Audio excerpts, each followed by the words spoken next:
방역 패스가 본격 적용된 첫날 식당과 카페에서는 백신 접종 여부를 확인하느라 혼란이 빚어졌습니다. 점심시간엔 QR코드 시스템에 오류까지 발생했습니다. 이게 안 떠, 이게. 맞았는데. 네? 뭐 밥 먹지 말라는 이게. 코로나 변이 바이러스인 오미크론의 전파 속도가 델타 변이보다 최대 2배 정도 빠른 것으로 나타났습니다. 국내 오미크론 변이 감염자는 114명으로 늘었습니다. 원자재와 운송비 상승의 여파가 확산되고 있습니다. 철광석 가격이 오르면서 국내 보일러 제품들이 8년 만에 가격을 일제히 올렸습니다. 전남 여수산업단지 화학공장에서 폭발과 함께 큰 불이 났습니다. 근로자 3명이 숨졌습니다. 이재명 후보가 요구한 다주택자의 양도세 일시적 완화에 대해 민주당이 곧바로 당정 협의에 들어가기로 했습니다. 국민의힘 윤석열 후보는 재건축, 재개발로 수도권에 130만 호의 주택을 공급하겠다고 말했습니다.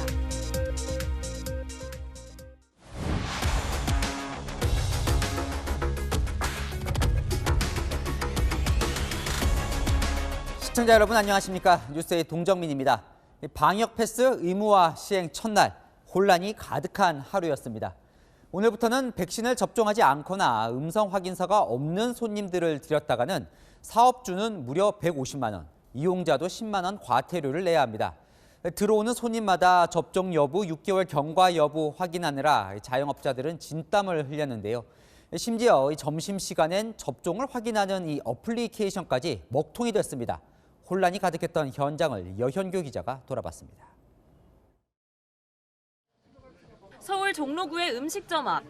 손님과 종업원이 스마트폰을 붙들고 실랑이를 벌이고 있습니다. 왜 안 되는 거야? 이게 지금 맞으셨는데 잘 안 되는 거예요? 이게 안 떠, 이게. 맞았는데. 밥 먹지 말라는 이게 이거 안 떠가지고. 방역 패스 의무화 첫날. 접종 완료 여부를 확인할 수 있는 시스템 쿠브가 먹통이 된 겁니다.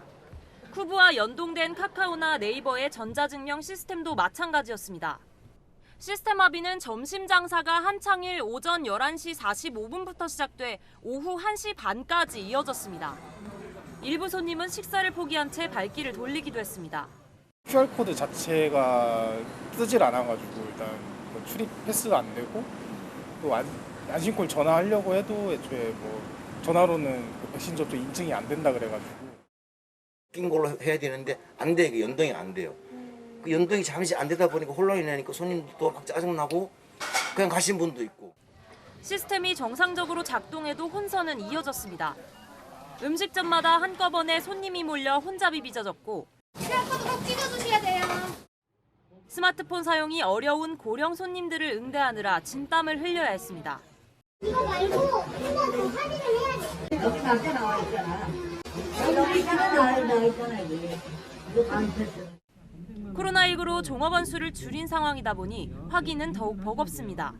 일일이 한 분 한 분 확인해야 되는데 확인조차도 안 됐어요. 본인들이 또 켜야죠. 우리가 가서 확인해야죠. 그럼 시간이 너무 많이 걸려요. 방역당국은 갑작스런 접속 부하로 앱 사용이 어려웠다며 긴급 조치를 마련하고 있다고 밝혔습니다. 방역 패스 적용에 일주일의 계도 기간을 뒀지만 정작 이 기간에 방역당국의 준비 부족이 드러난 겁니다. 채널A 뉴스 여영규입니다. 특히 1인 사업장은 방역 패스 시행에 직격탄을 맞았습니다. 혼자서 음식 만들고 계산하기 바쁜데 들어오는 사람을 일일이 어떻게 점검을 하느냐는 거죠. 사람을 추가로 고용하거나 과태료를 맞느니 문 닫는 걸 선택한 곳도 있습니다. 공국진 기자가 이어갑니다. 한창 손님들로 붐빌 점심시간. 식당 문이 굳게 닫혀 있습니다. 메뉴를 소개하는 입간판은 어제만 해도 인도를 향했지만 오늘은 가게 내부 쪽으로 돌려놨습니다. 이 식당은 키오스크로 주문하면 업주가 직접 음식을 조리해주는 1인 사업장. 방역 패스 단속 대상에 포함되면서 당분간 문을 닫기로 한 겁니다. 한 번만 단속돼도 150만 원의 과태료에 10일간 영업이 중단되기 때문에 쉬는 게 낫다고 판단한 겁니다. 백신 패스를 시작한다면 저는 그 기간 동안 약간 영업을 좀 쉬려고 고객분들이 다 이렇게 협조를 해서 원활하게 되면 좋은데 현실적으로 많은 어려움이 있습니다. 대학교 인근의 한 카페. 키오스크로 주문하면 로봇이 음료를 만들어주는 무인 카페입니다. 원래는 사람 없이 운영되지만 오늘은 업주 아들이 나와 있습니다. 아들도 어떻게 보면 대학생인데 중요한 시간을 빼서 여기 와서 지금 하고 있습니다. 방역 시스템을 이런 식으로 바꿔버리면 어떻게 보면 문 닫으란 상태고 더 이상 영업을 하지 말라는 이야기로 들리는데 앞으로 얼마나 더 버틸 수 있을지도 걱정입니다. 핸드폰으로 체크하고 포스도 하고 또 메뉴 만들고 또 계산하고 또 음료를 내드리고 하는 이 과정들이 뭐 직원들이 큰 가게에서는 여러 명이 있으면 가능하겠지만 1인 가게에서는 너무 힘들죠. 인건비 부담을 덜기 위해 힘겹게 사업장을 운영해온 1인 업주들. 달라진 방역 조치는 또 다른 고통이 되고 있습니다. 채널A 뉴스 공진입니다. 코로나의 전방위 확산세는 교정시설까지 번졌습니다. 충남 홍성교도소에서 직원과 수용자 30명이 무더기로 확진 판정을 받았습니다. 지난해 서울 동부구치소에서 1,000명 넘는 확진자가 나온 지 1년 만에 또다시 교정시설 집단 감염이 발생한 겁니다. 박건영 기자입니다.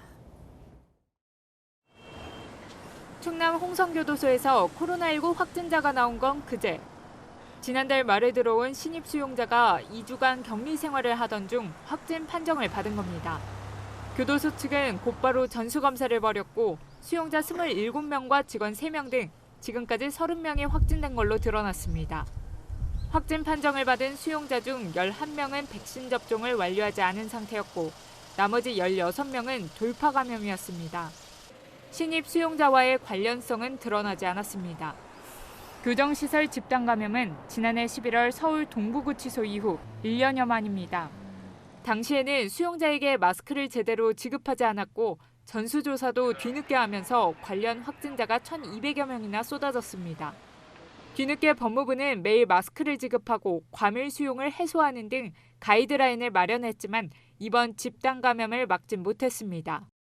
마스크 등 기본적으로 필요한 방역 물품을 차질 없이 지급하고 있고 작년 서울 동부구치소 코로나19 집단 감염 사건과 다르게 신속하게 대응하여 교정당국은 홍성교도소 수용자 360여 명 중 확진자와 밀접 접촉자 등 170여 명을 동일 집단 격리했습니다.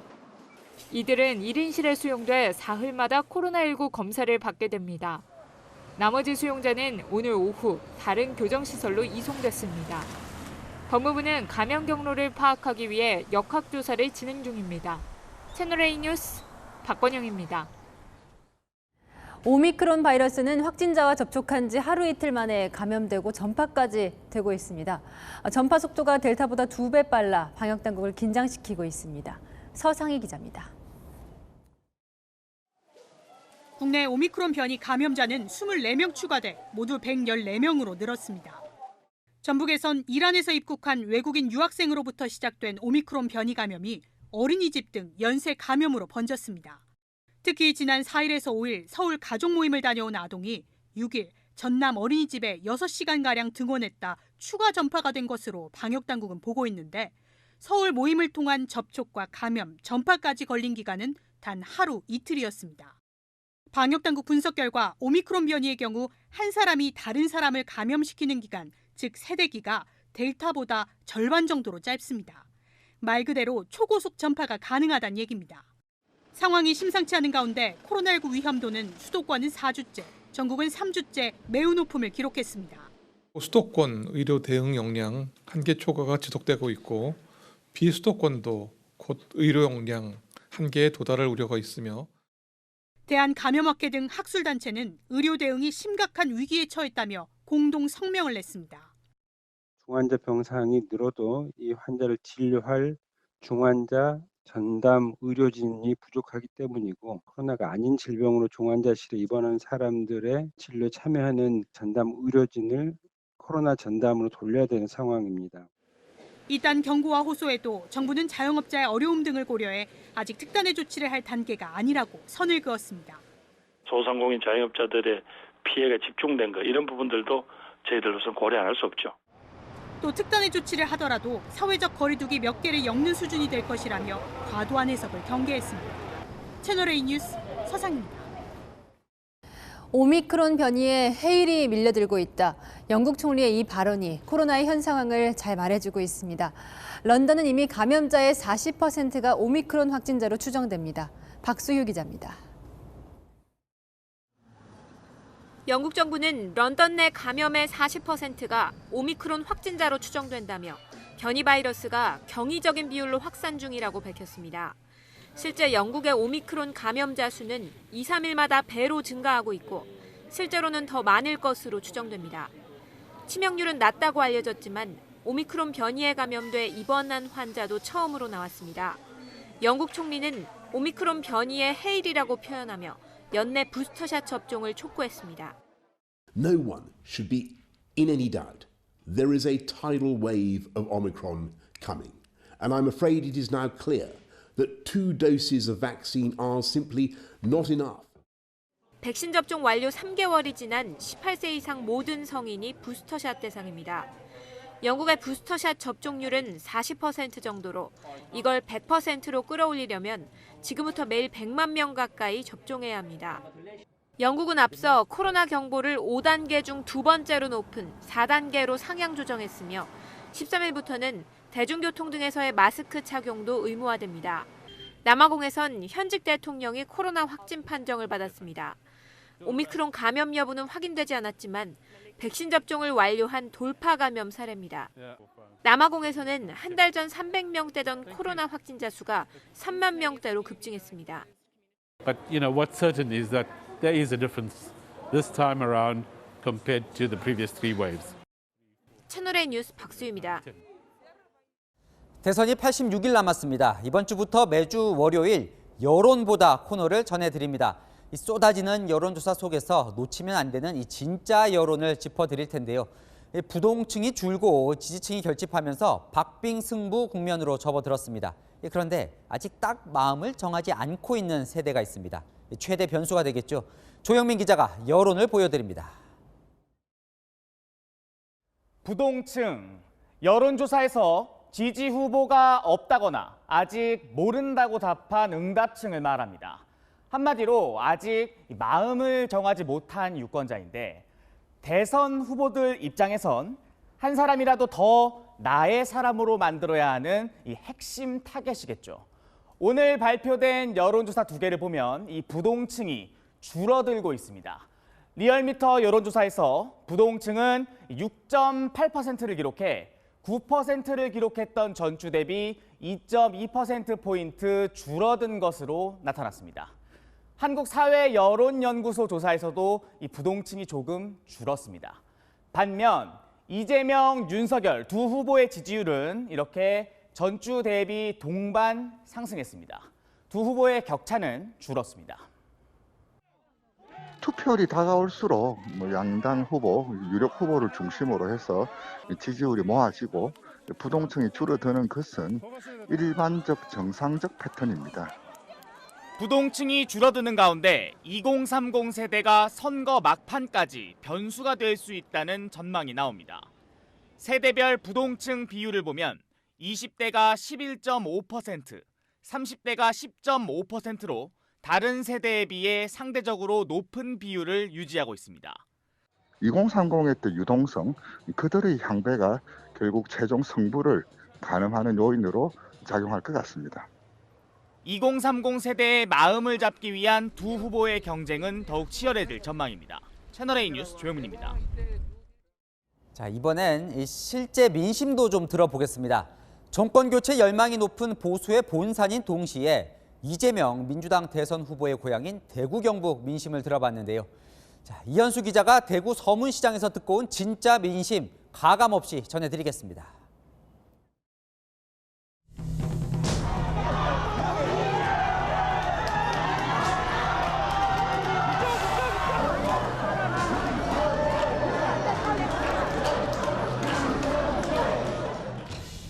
여야 대선 후보들은 대구 경북의 민심을 듣겠다며 최근 앞다퉈 이곳 대구 서문시장을 방문했는데요. 대선을 86일 앞둔 대구 경북의 정권 교체 여론은 전국의 평균보다 높게 나타났습니다. 정권 교체하는 게 참 사실 열망이에요. 열망. 열망. 소원이 아니고 열망이에요. 열망.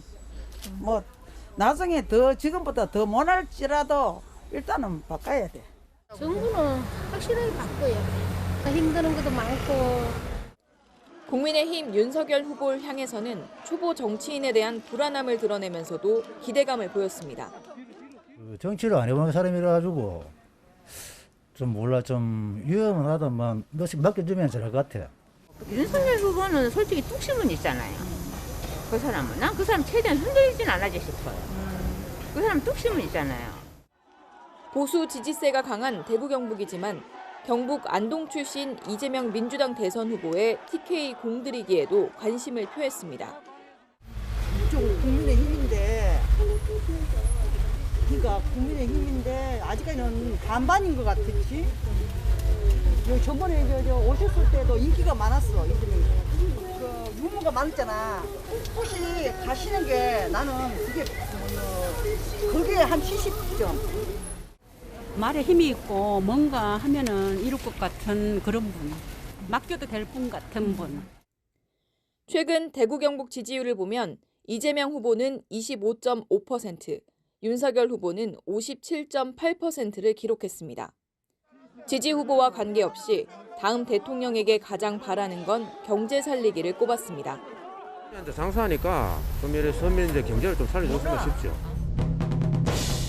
채널A 뉴스 이현수입니다. 이재명 후보는 내심 이 대구 경북 TK 지역에서 30% 넘는 득표를 기대하고 있습니다. 지난 주말 박정희 전두환 전 대통령의 공을 평가한 이 후보, 오늘은 고 박태준 포스코 명예회장을 기렸습니다. 그런데 계란 투척 소동도 있었습니다. 김성규 기자입니다. 이재명 더불어민주당 대선 후보가 고 박태준 포스코 명예회장의 서거 10주기 추모식에 참석해 고인의 도전 정신을 치켜세웠습니다. 박태준 회장의 이 도전 정신과 불굴의 의지, 그리고 국가의 대대적인 투자와 경제 부흥 정책이 앞으로 크게 좀 도움될 만한 부분이 있다고 생각합니다. 이 후보는 당초 2박 3일이었던 일정을 3박 4일로 늘리고 부인 김혜경 씨까지 사흘간 유세에 동행할 정도로 대구 경북에 공을 들였습니다. 이 후보는 대구 경북 출신 후보라는 점을 내세워 가는 곳마다 지지를 호소했습니다. 안동이 낳은 대구 경북을 대표하는 정치인, 대구 경북을 여전히 사랑하고 또 제가 언젠가 이 세상을 떠나면 제가 묻힐 곳. 경제를 살릴 유능한 후보라는 점도 부각하며 부인 김건희 씨가 주가 조작 의혹을 받고 있는 윤석열 국민의힘 후보도 겨냥했습니다. 대통령을 맡겨주시면 주식시장에서 주가 조작 사범들 철저하게 응징하고 펀드 사기 엄정하게 처벌해서 공정한 주식 거래에서 주가 지수 5천 시대를 제가 열어가겠습니다, 여러분. 지난 대선에서 문재인 대통령이 대구와 경북에서 얻은 득표율은 약 21.7%입니다. 이재명 후보 측은 TK 출신으로 현장에 다니면서 반응이 좋은 것을 느낀다면서 아예 30%도 넘기는 게 목표라고 밝혔습니다. 경북 성주 방문에서는 사드 배치에 반대하는 한 남성이 이 후보에게 계란을 투척하는 소동이 빚어지기도 했지만 이 후보 측은 경찰에 선처를 요청하겠다고 밝혔습니다. 채널A 뉴스 김성규입니다. 윤석열 국민의힘 대선 후보는 오늘 부동산 민심을 파고들었습니다. 오세훈 서울시장과 함께 강북 지역을 방문해 신속한 재개발 재건축으로 주택을 대량 공급하겠다고 약속했는데요. 민주당의 부동산 세금 완화 방침엔 선거용 발언이라며 이 정부에서는 왜 못했느냐고 되물었습니다. 안보경 기자입니다. 윤석열 국민의힘 대선 후보가 오세훈 서울시장과 함께 서울 강북구 미아동의 주택 재건축 정비구역을 찾았습니다. 이곳은 서울시가 지난 10월 신속 통합기획 현장으로 지정해 재건축 속도를 높이고 있는 곳입니다. 40년이 넘었죠. 주민들과 만난 윤 후보는 빠른 재건축과 재개발로 주택 공급을 늘리겠다고 약속했습니다. 그러면서 재건축과 재개발로 수도권에만 민간과 공공을 합쳐 130만 호의 주택을 공급하겠다고 강조했습니다. 문재인 정부가 물량 공급을 너무 틀어지어서 부동산 가격 폭등이 있었다며 이 같은 신호만으로도 부동산 가격이 안정화될 수 있다는 주장입니다. 주택 매매 거래 시장에 상당한 공급 물량이 들어온다는 시그널을 시장에 줌으로 해가지고 가격 상승 압박을 좀 줄여서 부동산 가격 상승을 좀 잡는 것이죠. 이재명 더불어민주당 후보가 다주택자 양도세 중과를 유예하고 종합부동산세 완화 가능성을 거론한 데 대해서는 선거용일 뿐이라고 깎아내렸습니다. 그러니까 선거가 다가오니까 민주당에서도 뭐든지 펴댈 만한 거는 다 일단 얘기하자 하는 건데 그게 그렇게 쉽게 턴할 수 있는 거면 왜 이 정부에서는 못했는지 과연 그게 믿을 수 있는 건지. 윤 후보는 앞서 양도세 세율을 인하하고 중장기적으로 1주택자의 경우 종부세를 면제하는 방안을 검토하겠다고 밝힌 바 있습니다. 채널A 뉴스 안보겸입니다. 잠시 후 국민의힘 선대위에 합류한 윤희숙 전 의원과 스튜디오에서 부동산 관련 이야기 나눠볼 텐데요. 현 정부의 아킬레스로 꼽히는 이 부동산 정책은 이재명 후보의 가장 큰 차별화 지점이기도 합니다. 민주당은 이 후보의 뜻에 따라 다주택자 양도세 일시 완화를 논의하기 시작했는데요. 청와대는 반대하고 있죠. 당내에서도 공개 반발이 나올 정도로 민감합니다. 최수영 기자가 보도합니다. 더불어민주당이 다주택자의 양도소득세를 일시적으로 유예하는 방안에 대해 검토에 들어갔습니다. 어제 이재명 후보가 구체적으로 다주택자의 양도세 중과를 유예하는 구상을 밝힌 지 하루 만에 즉각 조치에 나선 겁니다. 윤우덕 당 선관위 정책본부장은 다주택자 양도세 완화와 투기적 목적이 아닌 다주택자의 종부세 완화 문제에 대해 곧바로 협의를 진행하겠다고 밝혔습니다. 이재명 후보는 한 걸음 더 나가 빨리 조치할수록 상당량의 매물이 시장에 나올 수 있다며 촉도전을 강조했습니다. 이거는 다음 정부에 하겠다는 공약이 아니고 현재 상태에서 할 수 있는 일을 하자는 것이니까 우리 윤석열 후보님께서는 자꾸 비판만 하지 마시고 지금 현재 당장의 문제를 해결할 수 있는 대안도 내주시고. 최근 이재명 후보는 문재인 정부의 부동산 정책을 연일 비판해왔습니다. 수요를 통제하면 비정상적인 집가 상승은 없을 것이다. 이렇게 봤던 거죠.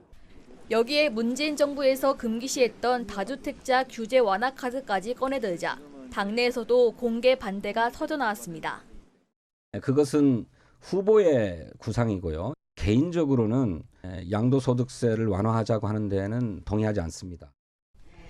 기재부는 부동산 시장에 혼란을 야기할 수 있다는 이유로 양도세 완화에 반대하고 있는 것으로 알려졌습니다. 하지만 민주당 선대위 핵심 관계자는 후보가 공개적으로 입법으로 해결해달라고 요구까지 한 만큼 결국 관철될 것이라고 말했습니다. 채널A 뉴스 최순입니다.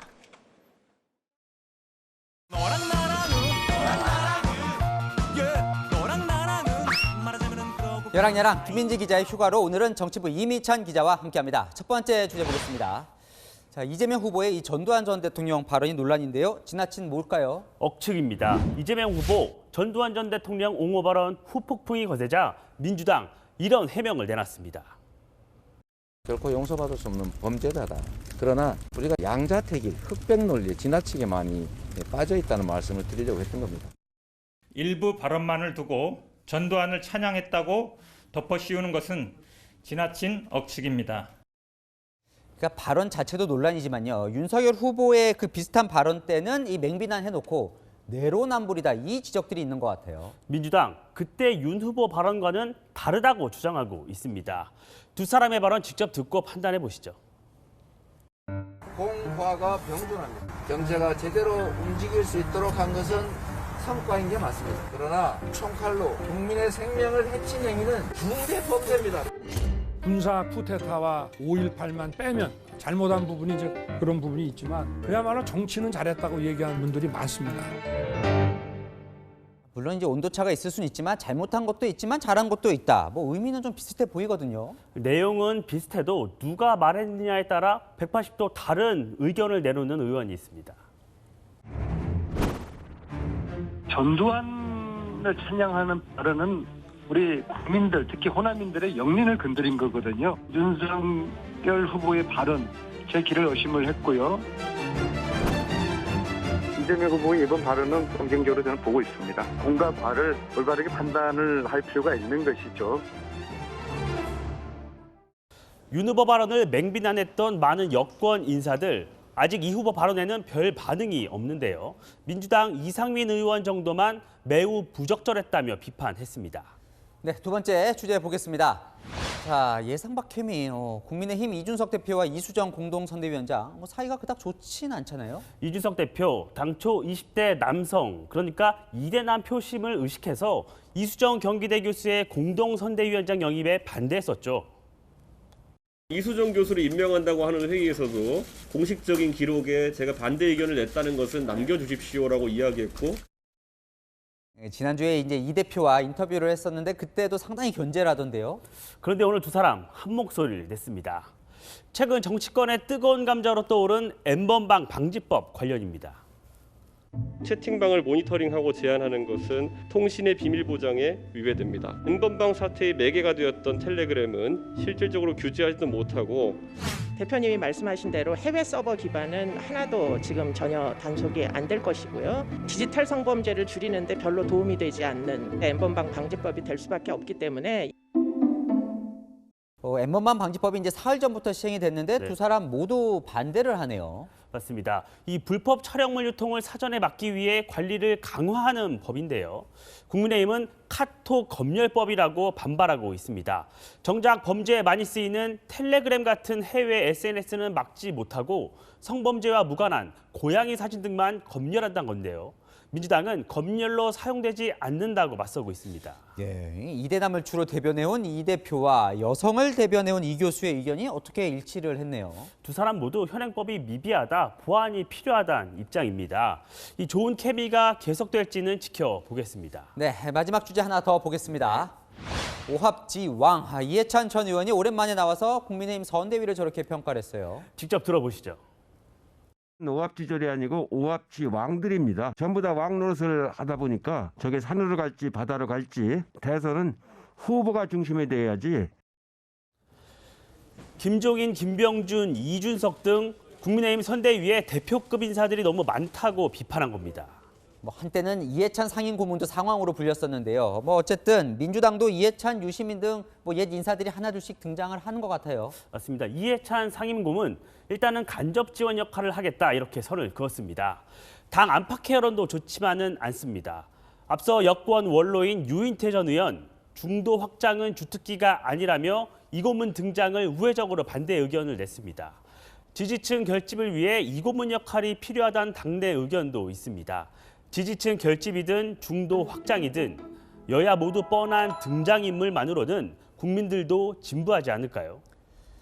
참 후보 혼자 이끌면 민주정당이 아니라고 공격받고 또 여러 사람과 함께하면 후보가 안 보인다고 공격받고 어렵네요. 여랑야랑이었습니다.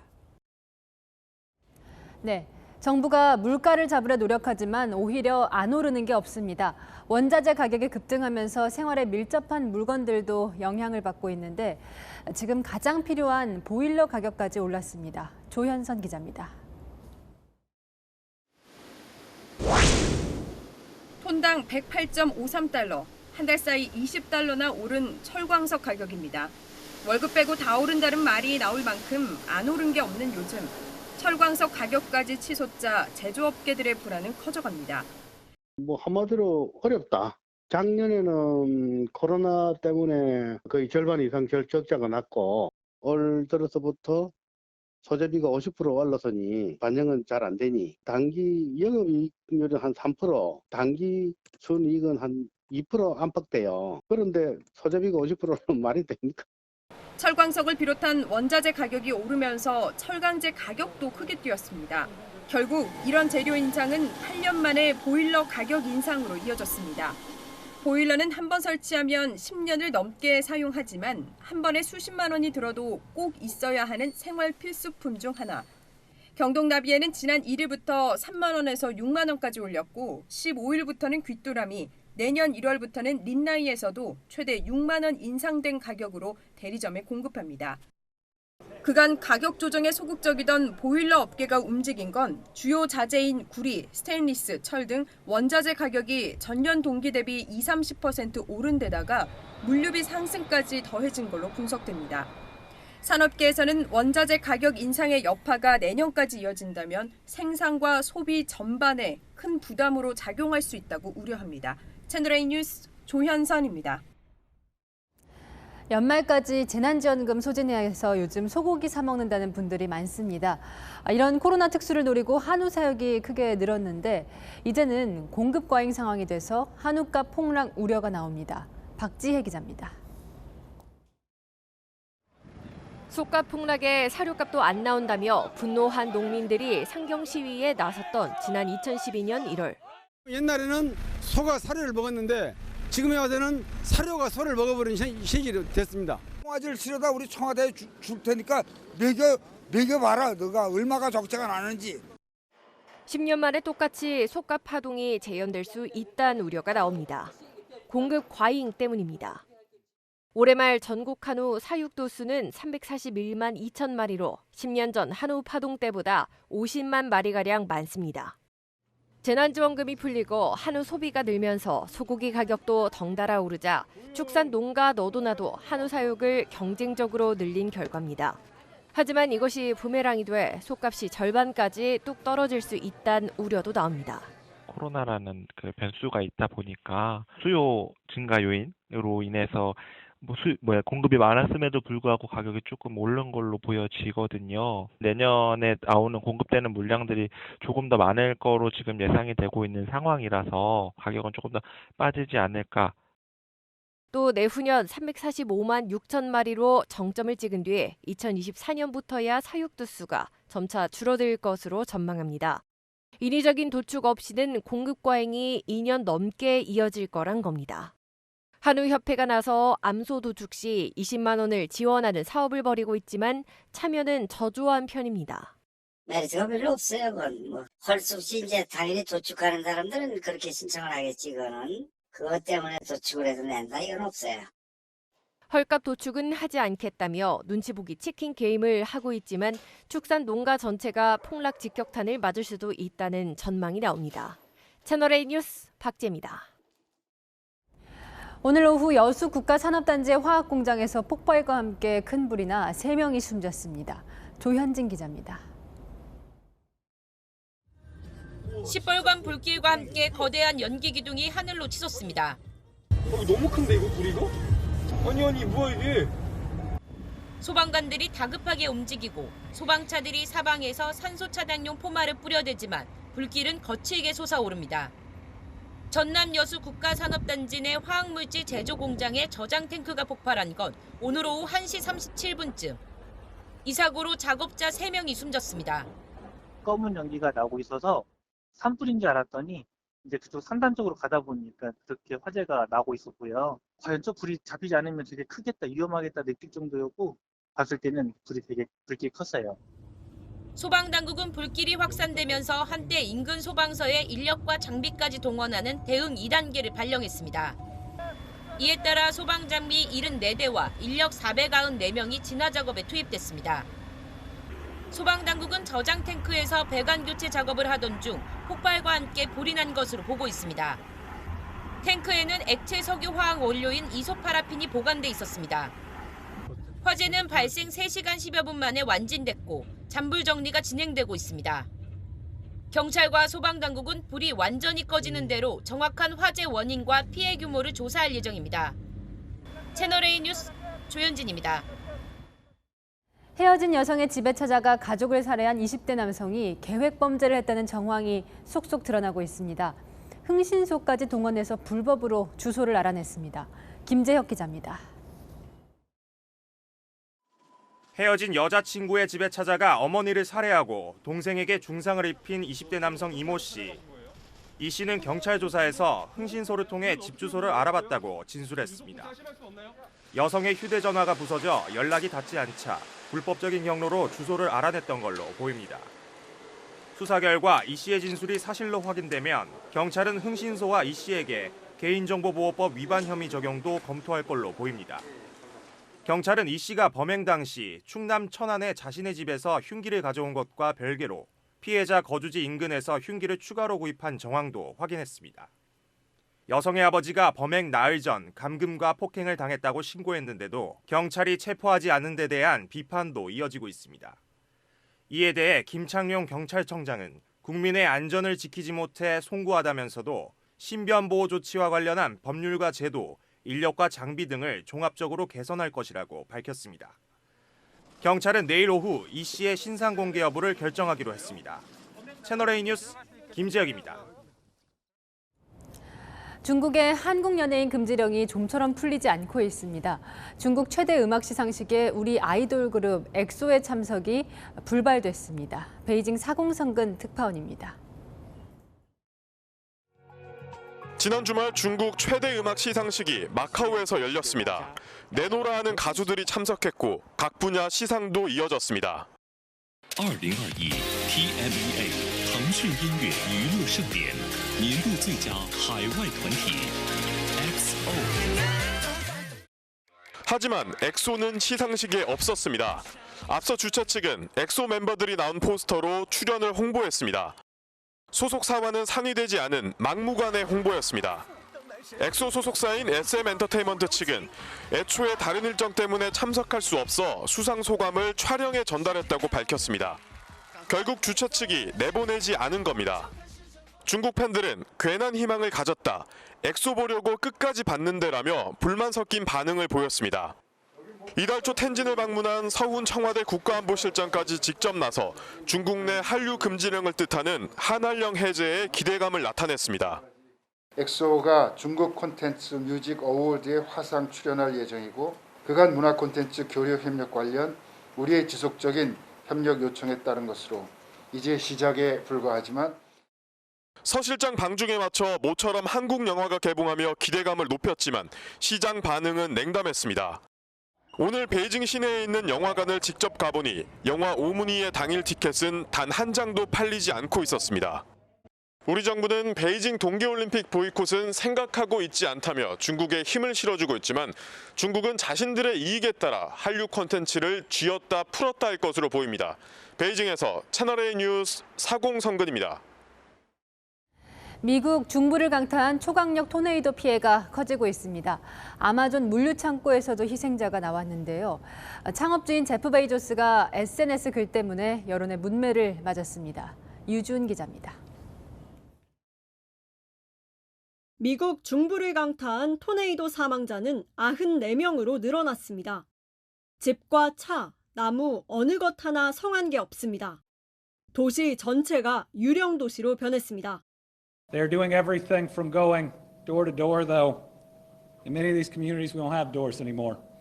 They're going rubble to rubble, searching, hopefully for survivors, but 가장 많은 인명피해가 발생한 양초 공장 수색도 이어지고 있지만 구조 소식은 전해지지 않고 있습니다. If they would let me down there, I would be digging right now until daybreak. Can't do nothing but sit and wait. 생존자들은 무너진 교회 앞에서 서로를 위로했고 무너진 집안에서 홀로 피아노를 치는 남성의 영상은 보는 이들을 안타깝게 하고 있습니다. 일리노이주의 아마존 물류창고. 지붕이 통째로 뜯겨져 날아가 형태를 알아보기 힘들 정도입니다. 크리스마스를 앞두고 야근 중이던 직원 6명이 숨졌고 실종자도 여럿 있다는 보도가 나왔습니다. 미국 전체가 슬픔에 빠졌는데 아마존 창업주 제프 베이조스는 SNS에 우주여행 사진을 올리며 행복한 승무원들이라는 축하글을 올렸다가 여론의 문매를 맞았습니다. 특히 사고 당시 직원들이 회사의 휴대폰 반입 금지 조치로 재난 속보를 받지 못해 피해가 커졌다는 주장이 나오면서 비난 여론은 더 커지고 있습니다. 한편 토네이도에 날아간 가족 사진이 무려 240km나 떨어진 곳에서 발견됐는데 SNS로 주인을 찾았다는 소식이 전해져 화제가 됐습니다. 채널A 뉴스 유주은입니다. 네, 의원직에서 물러난 지 석 달 만에 국민의힘 선대위에 복귀한 윤희숙 전 의원 나왔습니다. 어서 오십시오. 안녕하셨어요. 네. 자, 맡으신 역할이 내일이 기대되는 대한민국 위원회, 줄여서 내기대 위원장인데요. 내일 발대식 하는데 발대식 제목이 재밌습니다. 2030은 왜 내일을 윤석열에게 기대하지 않나? 시작부터 후보를 디스하면서 시작하시네요. 네, 아주 사상 최초의 셀프 디스 발대식인데 네. 굉장히 유감스럽지만 저희 후보가 제일 애정을 못 받는 게 바로 2030입니다. 그런데 2030이 미래를 이고지고 갈 세대예요. 네. 2030의 그 의견을 정말 진지하게 마음을 다해서 들어야 되는 거죠. 네. 그래서 흔히 이렇게 2030을 왜 표를 안 주냐 이렇게 조바심을 내는데 그럴 일이 아니고 네. 왜 애정을 못 받는지를 잘 듣자 이런 차원에서 내일 셀프 디스로 시작을 하기로 했습니다. 청년들이 나와서 후보들을 비판하는 겁니까? 왜 나는 윤석열이 싫은가? 이런 주제로 네. 20대, 30대 청년들이 나와서 자신의 세대의 목소리를 대변하는 거죠. 아, 그래요. 자, 이재명 사실 이제 저격수라고 많이 불려 오셨는데요. 네. 요즘은요, 윤 전 의원이 강하게 비판했던 기본소득이나 또 국토보유세 같은 것은 국민이 반대하면 안 하겠다라고 하면서 경제에 상당히 좀 유연한 모습을 보이고 있는데요. 이 후보가. 자, 이재명 후보 요즘 이 행보에는 어떻게 평가하십니까? 글쎄 저는 유연하다고 보이지는 않고 네. 글쎄요. 그냥 안 한다고 하니까 진짜 안 한다고 생각하더라 이런 차원으로 보여요. 네. 그러니까 언제 또 어떻게 변할지 몰라서 요즘에는 네. 저는 사실 이재명 후보께서 하시는 말씀이 어디까지가 지속될 말씀이고 어디까지가 또다시 뒤집힐 말씀인지 판단을 하기가 어려워요. 근데 그런 것을 네. 유연하고 실용적이라고 판단할 수 있을까? 네. 저는 그렇게는 생각 안 합니다. 유연하고 실용적인 게 본인의 그때그때 수요에 맞춰서 본인한테만 유연한 거지 네. 국민들이 볼 때는 정치하시는 분이 말씀하시는 것을 믿지 않고 내일 또 변할걸? 이렇게 생각한다면 그건 유연하다고 보기는 어렵죠. 전두환 전 대통령도 경제 성과가 있었다. 이 발언을 오늘 상당히 세게 비판을 하셨던데요. 저는 그 발언의 내용이 문제가 아니라 네. 그 발언에 대해서는 동의하는 분도 있고 어떻게 그런 평가를 할 수 있냐고 하시는 분도 있지만 이재명 후보의 경우는 바로 2달 전에 그런 말을 한 윤석열 후보를 나라의 지도자가 될 자격이 없다라고 아주 거세게 비판을 하셨어요. 네. 그 전두환 씨 비석을 막 밟아가면서. 근데 2달 만에 바뀐 게 아무것도 없는데 네. 갑자기 그렇게 호떡 뒤집듯이 180도 변했단 말이에요. 본인의 생각이 왜 변했는지에 대한 설명은 아무것도 없어요. 저는 우리나라 정치가 자신이 했던 말을 그렇게 정말 새털처럼 가볍게 여기는 분들한테 네. 생각이 왜 변했는지 물어보지도 않는 이런 풍토는 정말 변해야 된다고 생각합니다. 자, 이재명 후보가 이제 앞서 리포트도 저희가 전해드렸는데 부동산 정책, 원전 정책 같은 경우에 현 정부와 차별화를 좀 하려는 것 같습니다. 그건 어떻게 평가하십니까? 그것도 저는 좀 비슷하게 보여요. 네. 문정부와의 차별화라기보다는 과거의 본인의 발언과 차별화하는 거예요. 네. 그리고 그 차별화라는 것은 어떤 지속적인 차별화라기보다는 또 언제 어떻게 될지 모르는 내일의 본인의 모습과 어떻게 달라질지 모르는 것을 계속 지속적으로 보여주고 있어요. 요즘에 국민들이 보실 때 이재명 후보가 말하는 정책적인 방향이 뭔지를 이해할 수 있는 사람이 저는 한 명도 없는 것 같아요. 매일매일 변하고 있고 그 변하는 진폭이 너무 큽니다. 예를 들면 어떤 게 있을까요? 생각나시죠? 예를 들면 오늘 양도세 인하하겠다라고 얘기하신 것도 다주택자 양도세를 인하하겠다. 다주택자 양도세에 대해서는 굉장히 민주당과 이재명 후보가 굉장히 보수적인 입장을 취해왔어요. 네. 양도세라는 것은 사실 소득세다, 거래세도 아니고 소득세다 이러면서 특히 다주택자에 대해서는 굉장히 네. 좀 적대적인 입장을 취해왔죠. 근데 그것이 변할 아무 이유가 없는데 지금 180도 변했단 말이에요. 근데 왜 도대체 왜 선거라는 이유 말고 어떤 지금 이유가 없어요. 네. 자, 그런데 반대로요. 사실 이제 국가 부채가 늘어나는 거에 대한 평소 걱정을 이제 하셨는데 사실 국민의힘도 보면 요즘 소상공인 지원에 50조다, 100조다 이런 이야기를 하는데 그 재원을 어떻게 마련할지가 뚜렷하지가 않아요. 결국 빚을 늘려야 되는 거 아니냐. 그렇다면 민주당과 비슷한 포퓰리즘 아니냐 이런 지적은 어떻게 생각하십니까? 저는 빚을 늘려야 된다고 해서 무조건 포퓰리즘이라는 말에는 동의하기 어렵고요. 네. 5년 전에 메르스가 왔을 때 우리가 뭐라고 예측을 했냐면 이런 팬데믹이 20년 있다 또 올 거다 그랬거든요. 네. 근데 불과 5년 만에 또 왔습니다. 이런 간격으로 앞으로 또 우리가 이런 위기를 겪을 가능성이 굉장히 높아요. 네. 그러면 소상공인들의 협조를 공동체를 위해서 희생한 그 협조를 그 희생을 네. 우리가 공동체가 그것을 충분히 원상복귀 시켜야 될 그 의무도 있고 네. 그건 애정이기도 하지만 미래를 위해서 우리가 또 보험을 드는 것이기도 해요. 네. 협조를 얻어내지 못하면 우리 공동체가 위험해지거든요. 그렇다면 그것은 우리의 지출 우선순위에서 상당히 위에 있는 겁니다. 네. 그렇다면 그 지출을 위해서는 다른 지출을 구조조정하고 다른 지출을 줄여야 되는 거죠. 네. 아주 그 지출을 위해서 우리가 충분히 노력해서 그 지출을 마련한다면 네. 뭐 저는 그게 포퓰리즘이라고 생각 안 하고요. 네. 근데 가능하다. 그럼에도 불구하고 돈이 모자라서 국채를 찍는다. 네. 그러면은 사회적인 공감대가 있어야 되겠죠. 네. 선거가 다가올수록 윤석열, 이재명 후보의 경제 정책이 좀 비슷해진다 이런 평가에는 동의하십니까? 글쎄 이재명 씨의 경제 정책은 제가 아까 말씀드렸듯이 네. 뭔지 아직 정체를 알 수가 없어요. 네. 매일매일 진폭이 너무 커서 아무도 모를 알겠습니다. 거라고 생각합니다. 네. 조금 개인 얘기를 해보면요. 지난 이제 8월 말에 부친의 농지법 위반 의혹으로 이제 의원직을 사퇴한 지 한 석 달 만에 이제 복귀를 하는 건데 여당에서는 너무 빠르다. 뭐가 달라졌냐 이런 비판들을 합니다. 어떻게 보십니까?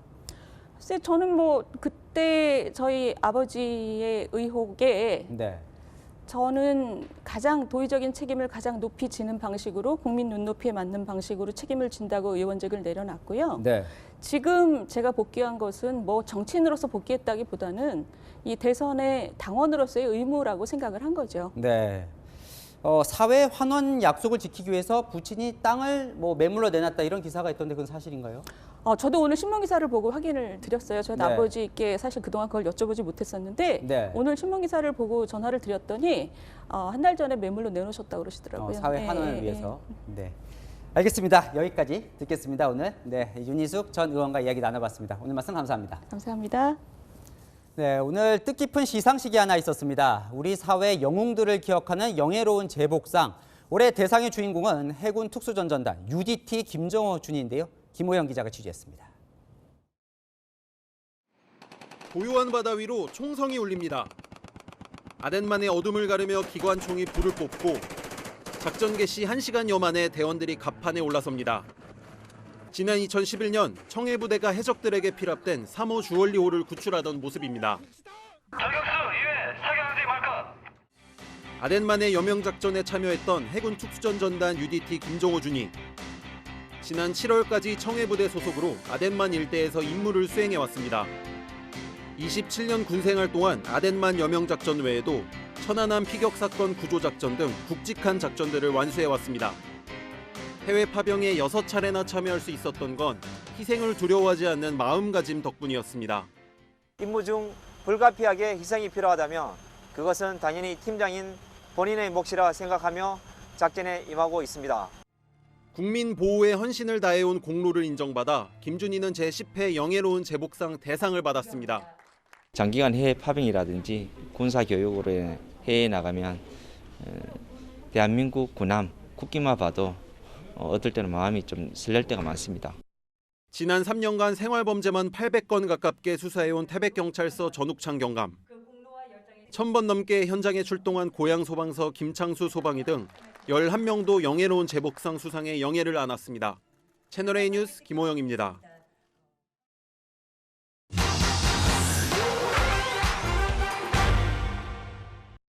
휴대전 하나 컴퓨터로 메시지를 보내고 음악이나 동영상을 재생할 때 이산화탄소가 배출된다는 사실 알고 계셨습니까? 이걸 디지털 탄소라고 하는데요. 일상에서 디지털 탄소 줄일 방법이 있는지 확인해 봅니다. 환경부에서는요, 이런 제안을 했습니다. 탄소 중립 주간 동안 전 국민이 참여하는 실천으로 불필요한 이메일 지우기를 포함하는 디지털 탄소 다이어트를 제안합니다. 이메일을 지우면 디지털 탄소 배출량이 줄어든다는 게 어떤 의미일까요? 바로 전력 사용량과 관련이 있습니다. 스마트폰이나 노트북으로 메일을 보낼 때 와이파이나 LTE 같은 무선 네트워크 쓰시죠. 이 네트워크는 온라인 자료를 처리하는 여러 정보통신 기업의 데이터 센터로 연결이 됩니다. 우선 센터에서 데이터를 처리하는데 전력이 소모됩니다. 또 컴퓨터를 오래 사용하면 본체가 뜨거워지는 것처럼 데이터 센터의 설비도 냉각이 필요하고요. 이 냉각 설비를 돌리는데도 전력이 필요합니다. 그래서 스팸 메일이 잔뜩 쌓여 있으면 탄소가 배출되는 겁니다. 이메일 한 통을 주고받는데 배출된 이산화탄소는 4g. 한국에너지공단 자료를 보면요. 2019년 한 해에만 국내 이용자가 받은 스팸 메일이 5,045만 건입니다. 이산화탄소 200만 톤이 발생했는데요. 축구장 26만 7천 개 면적에 심은 소나무가 1년 동안 흡수하는 양입니다.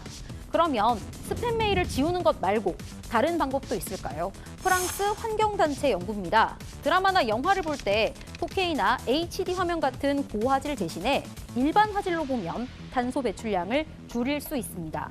또 반복적으로 같은 음악을 듣는 경우라면요. 계속해서 네트워크 트래픽을 유발하는 실시간 재생 대신에 다운로드하는 것도 방법입니다. 지금까지 팩트맨이었습니다. 통도사 방장인 성파 스님이 조계종 최고 지도자인 종정에 추대됐습니다. 1939년 경남 합천 출신인 성파 스님은 통도사 주지, 종단, 대종사 등을 거쳐 2018년부터 통도사 방장을 맡아왔습니다. 국내 최대 수산 양식 박람회 2021 시팜쇼가 오늘부터 내년 3월까지 온라인과 오프라인으로 진행됩니다.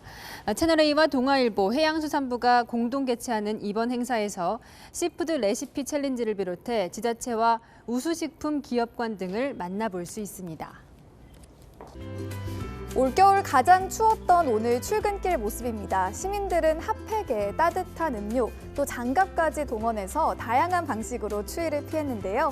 내일은 걱정을 좀 더셔도 되겠습니다. 따뜻한 남서풍이 불어와 서울의 아침 기온은 영하 1도로 오늘보다 5도나 더 높겠고요. 한낮에도 평년 기온을 웃돌면서 추위가 누그러지겠습니다.